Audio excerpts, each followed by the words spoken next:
Na cidade onde Léo vivia, tudo acontecia depressa demais. As portas fechavam rápido, os passos batiam no chão sem parar. As palavras saíam atropeladas e ninguém parecia ouvir até o fim de uma frase. Até o sol parecia ter pressa para se pôr, e a lua mal ficava tempo suficiente para dizer olá.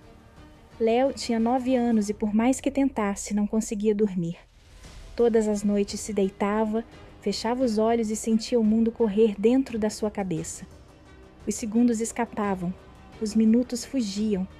Nessa noite, cansado de se virar na cama, sentou-se e olhou para o chão. Foi então que algo estranho aconteceu. A sua sombra não se levantou com ele. Primeiro pensou que fosse um truque da luz, mas a sombra demorou alguns segundos a erguer-se, como se precisasse decidir. Depois deu um passo, lento, muito lento, enquanto Léo já estava de pé. O coração disparou. A sombra caminhou até a parede e, sem fazer ruído, atravessou-a. Léo não sentiu medo, sentiu outra coisa, uma calma profunda, como se alguém lhe dissesse que não era preciso correr. Calçou os sapatos, abriu a porta com cuidado e seguiu a sua sombra pelo corredor, pelas escadas e até a rua vazia.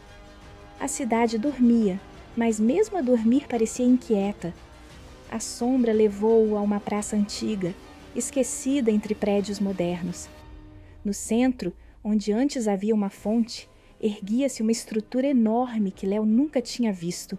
Um relógio gigante coberto de pó e trepadeiras. Cada tique demorava uma eternidade até o próximo. Quando Léo tocou no relógio, o mundo mudou. O ruído desapareceu. O ar ficou denso e suave. Tudo se movia devagar, como se o tempo tivesse decidido respirar fundo. Chegaste, disse uma voz profunda que vinha de todo o lado e de lado nenhum.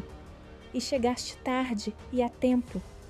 À frente de Léo surgiu uma figura alta, envolta numa luz tranquila. Não parecia jovem nem velha. Os seus olhos refletiam amanheceres longos e noites sem pressa. Onde estou? Pensou Léo, pois nem precisou falar. No coração do tempo lento. Eu sou o seu guardião. Ou era. A figura mostrou-lhe o relógio. Algumas peças estavam rachadas. O tique estava cada vez mais fraco. O mundo esqueceu-se de como parar, continuou o guardião. E quando ninguém para, o tempo lento desaparece. Se o relógio parar, tudo irá tão depressa que ninguém se lembrará de quem é. Léo sentiu um aperto no peito. Pensou na sua cidade, nos rostos cansados, nas noites sem sonhos. O que posso fazer? O guardião olhou para ele com solenidade. Ser guardião por uma noite. O relógio começou a tremer. As fendas abriram-se ainda mais. Léo sentiu o peso de algo enorme pousar sobre os seus ombros, como se lhe confiassem um segredo antigo. O guardião explicou que o tempo lento não se consertava com força, magia ou ordens, apenas com atenção, com presença, com a capacidade de ficar num instante sem fugir para o seguinte. Léo sentou-se diante do relógio. No início foi difícil. Os pensamentos queriam correr, o corpo estava inquieto, mas pouco a pouco começou a ouvir o tique, o espaço entre um tique e outro, e o silêncio que os unia. Recordou momentos pequenos, uma tarde sem fazer nada, uma gargalhada que durou mais do que o esperado, um olhar que não precisou de palavras. A cada lembrança, uma fenda se fechava. Lá fora, a cidade começou a mudar. Uma criança voltou-se para observar uma formiga. Uma mãe respirou antes de responder. Um velho sorriu sem motivo. O relógio recuperou o seu ritmo. Quando o primeiro raio de sol apareceu, o guardião voltou a falar. Fizeste bem, não precisas de ficar. Léo levantou-se. Estava cansado, mas era um cansaço bom, profundo. A figura começou a desaparecer. O que acontece agora?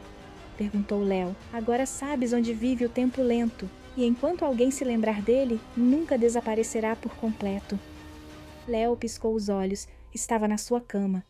A luz do sol entrava pela janela. A cidade despertava, mas algo estava diferente. Léo fechou os olhos e abriu-os devagar. Não tinha pressa e, pela primeira vez em muito tempo, sorriu antes mesmo de se levantar.